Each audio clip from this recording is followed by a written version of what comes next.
Adam Lanza apparently gave an interview to a university radio station a year before the Sandy Hook shooting took place.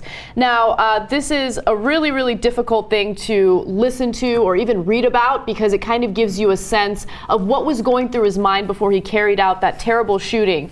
But apparently he called into an anarchist show. I don't even know what that means, but apparently the radio host talks about random acts of violence on a regular basis, not endorsing it, but he would cover it on his program quite often.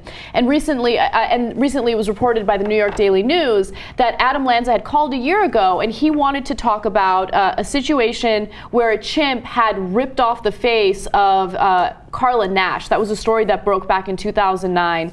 And, the chimp's name was Travis. It made national headlines. It was depressing. And Adam Lanza couldn't understand why it was that this radio station didn't talk about that random act of violence. So just to give you a sense of what he talked about on the program, he said speaking about the chimpanzee, attack can be seen entirely parallel to the attacks and random acts of violence that you bring up on your show every week, committed by humans, which the mainstream also has no explanation.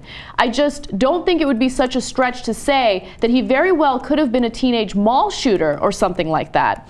His owner drove him around the city frequently in association with her towing business, where he met many different people and got along with everyone. If Travis had been the same nasty monster all his life, it would have been widely reported. But to the contrary, it seems like everyone who knew him said how shocked they were that Travis had been so savage because they knew him as a sweet child. And finally, he also said, civilization isn't something that just happens to gently exist without us having to do anything, because every newborn child, human child, is born in a chimp-like state, and civilization is only sustained by conditioning them for years on end.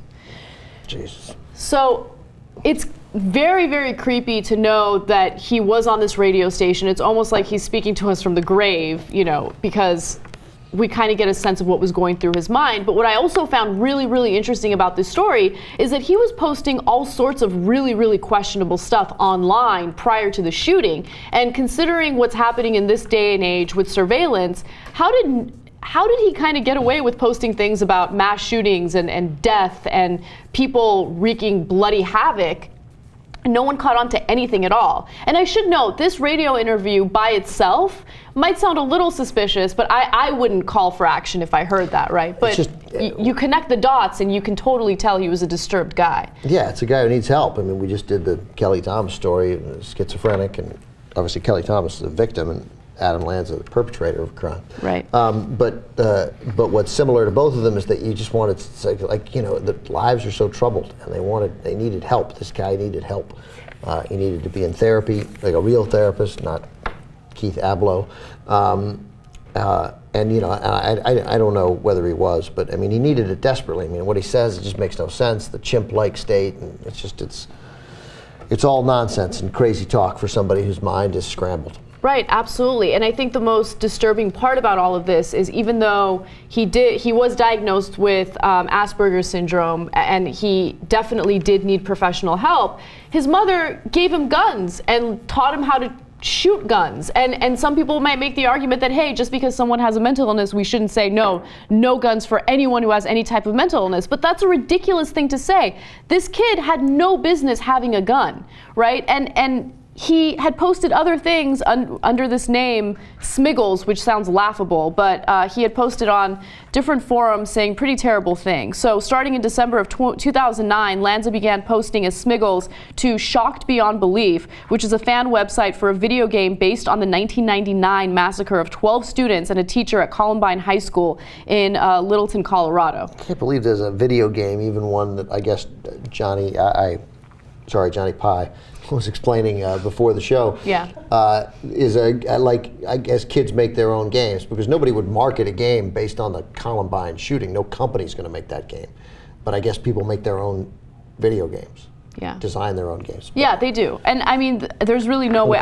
Columbine really the school shooting that put school shootings into the national consciousness. Absolutely. And another thing that I thought was a huge red flag, apparently, among other things, Smiggles praised Norwegian mass shooter Breivik in an August 28th, 2011 post for topping the bloody handiwork of Woo Bong-kun, the South Korean police officer who killed 56 people and wounded 35 more before killing himself. Yeah, so obviously Adam Lanza had this in his head, at least as something for some time. But, we don't know who's reading those posts, and the people who can help him, counselors at school, somebody, they're not getting read. I do want to note that, the NSA collecting all of our data indiscriminately has been very effective. Okay, Right. They've been really, really good at catching some real terrorists / terrible. It hasn't done anything to keep us safer. Dianne Feinstein was on CNN and she's like, yeah, we're actually less safe today than we were 2 years ago. This mass shooting happens and there are red flags all over the internet. Recently there was a study indicating that the NSA's actions have not been effective in stopping terrorism. It's ridiculous.